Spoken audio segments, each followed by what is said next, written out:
Guardiola threatened to quit Manchester City yesterday in the post-match interview following the crucial, vitally important 3-1 win against Bournemouth. And what a win it was as well. We'll be talking about that. We'll be talking about Pep Guardiola's comments. Comments that I think there are some City fans out there, the minority, in fairness to most City fans, there are some out there that want Pep out. So this will be music to the ears of some City fans that Pep Guardiola is suggesting he may quit.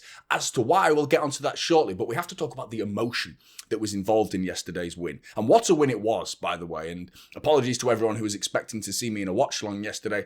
I had to go. I had to go to the game. There's no way I was missing. When I have the option to me, I can go to the games.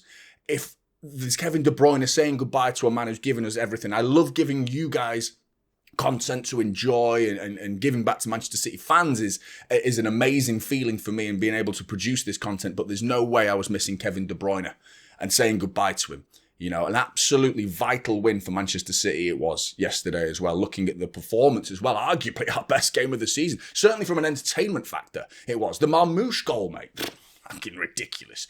Absolutely ridiculous. I would say that's the second best goal I've ever seen live at the Etihad Stadium. I'd put Vincent Kompany's goal just ahead of it because it was Kompany, first of all, who did it. A centre-back doing what he did against Leicester. And then, of course, the importance of that goal as well. But the Marmouche goal, just from a sheer brilliance point of view, what a ridiculous goal. And I've seen some classic goals. You know, Alano, for example. I remember a Jimmy Floyd Hasselbank from Middlesbrough. Some people won't even know what I'm talking about, but Jimmy Floyd Hasselbank scored an unbelievable goal. To be able to deliver from this kind of range. Plenty of power, what a goal! Years before the money as well it was. But yeah, what a moment it was. We saw a red card. We saw the return of Rodri. Rodri's back, everybody. Oh, Premier League, watch out, mate. Rodri's back.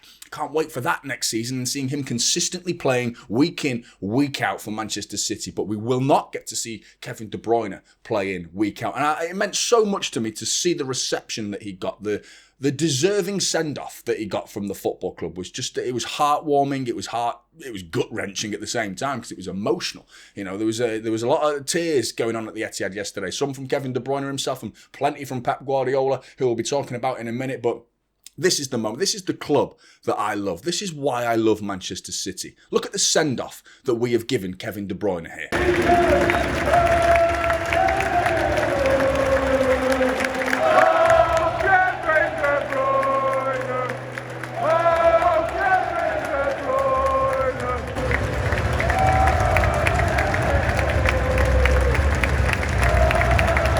See, that's what a proper set of fans does. They respect the contribution from one, and he's not even one of our own. He's not a Mancunian, is he? He says he is now, but he's not a Mancunian. But we know the contribution this man has given this football club. Whereas other fan bases, when they get some sort of similar sort of contribution from a player that's delivered a trophy when they haven't won a trophy or a Premier League title or a top tier title for over 30 years, you know, when they decide they're leaving the football club, this is the reception that they get. Number 66, Trent Alexander-Arnold. So there's differences in fan bases there. Now, I know full well that's going to trigger some Liverpool fans, that is. Of course, I understand there's differences in the way that these players have left. I understand that. I'm well aware of that. But ultimately, I think Trent doesn't deserve that, and I think Kevin De Bruyne getting what he does deserve is with a statue and the fireworks and 50,000 people all stood on their feet screaming his name was just a beautiful, beautiful moment. And for me, that's how football fans should treat the players that have delivered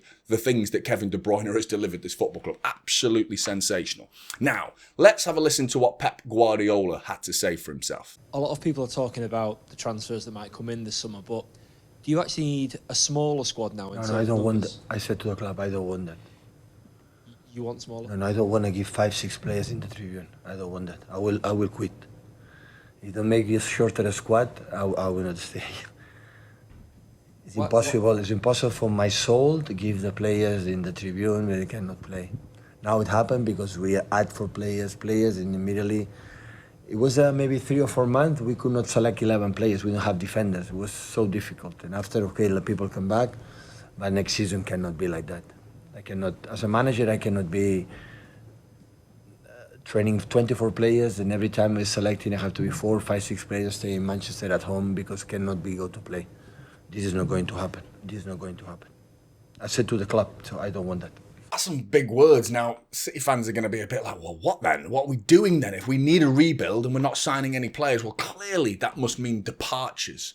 Now, I think you have to understand this is Pep Guardiola's core values. He has always wanted a small squad. There is nothing new here from Pep Guardiola that he wants a small squad. And what he's suggesting that this season's squad became too big.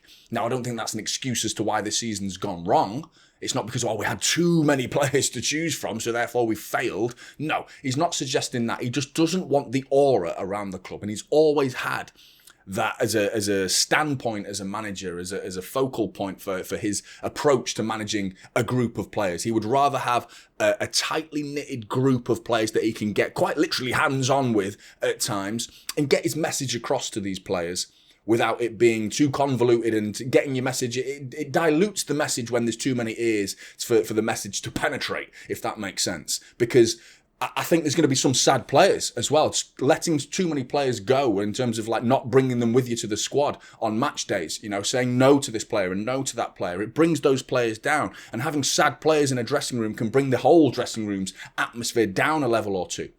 And I think that's what he's talking about. He doesn't want to disappoint certain players. Now, I get that. Now, I know straight away the City fans are saying, well, that's lunacy because we've lost Rodri this season. And Pep Guardiola went on to respond to the idea of risking injuries. I don't want to have 24, 25, 26 players when everybody is fit. If I have injuries, I'm lucky. We have some players in the academy, we do it. But cannot sustain for the emotional, for the soul of the team. I could create another connection between each other that this season lost it a little bit. With the players, like they know week by week, stay at home. You are a journalist, right? Imagine you boss say, no, you are not going to write, you're not going to write that articles. What do you say? I'm going to know what I'm doing here. So the players have to be here to fight between them to play, and it has to be a right number. There's a lot of injuries, unlucky, but we have to do it. So, injuries, yeah, unlucky. I think I admire that approach, to be honest. Some people may call it, failing to prepare is preparing to fail, and not having a second string player that can replace the likes of Rodri. When we lost Rodri, well, we did. We had Kovacic. We brought in Gundogan as well. And no one was complaining that we didn't sign enough players in summer. No one said that in summer because Gundogan came in and said, well, he could do it should we need him. You can't foresee the idea of losing Rodri for a whole season. That is just unlucky, But losing Haaland for a few months would be bad. But then you bring in Marmoush. Now you lose Rodri for let's say, another month. Let's say, worst case scenario, I'm hoping that would be a terrible situation to lose him for a month. You bring in Nico Gonzalez, who bags himself a goal last night, which is a fantastic contribution from him. I think Kovacic has been brilliant in recent weeks. We won't see him against Fulham, sadly, because he picked up a red card. But point being is these things happen throughout the course of the season. You can't plan a season with the idea that we may lose a player for the whole season. It doesn't work like that, because then where do you stop?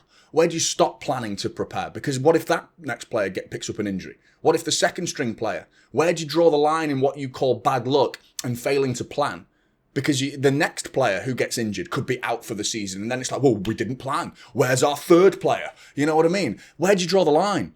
You've got to have a tightly knitted group of players that you can get your hands on and speak to pragmatically. And I think that's exactly what Pep Guardiola is doing. But I want to hear from you guys as to who you think now should leave the football club, because clearly Pep Guardiola is hinting that there's going to be players leaving, Rumours around Jack Grealish's future as well. Some are suggesting Phil Foden might be having a difficult summer, and question marks over his future. For me, you can't turn your back on a player like Phil Foden because he's had one bad season. The same logic to Pep Guardiola. If I'd be a hypocrite to suggest that Phil Foden should go because he's had one bad season, but Pep Guardiola should stay. That would be ridiculous. Absolute lunacy. But clearly, we've got to give the player some time to rectify the situation and turn it round. Jack Grealish has had quite a bit of time, and he's got nowhere near the level of minutes this season as Phil Foden. So a player of that quality not getting the minutes, I think Jack Grealish could be looking on it and getting his way out of the football club, as well as James McAtee, which I think there's a good bit of money there for James McAtee.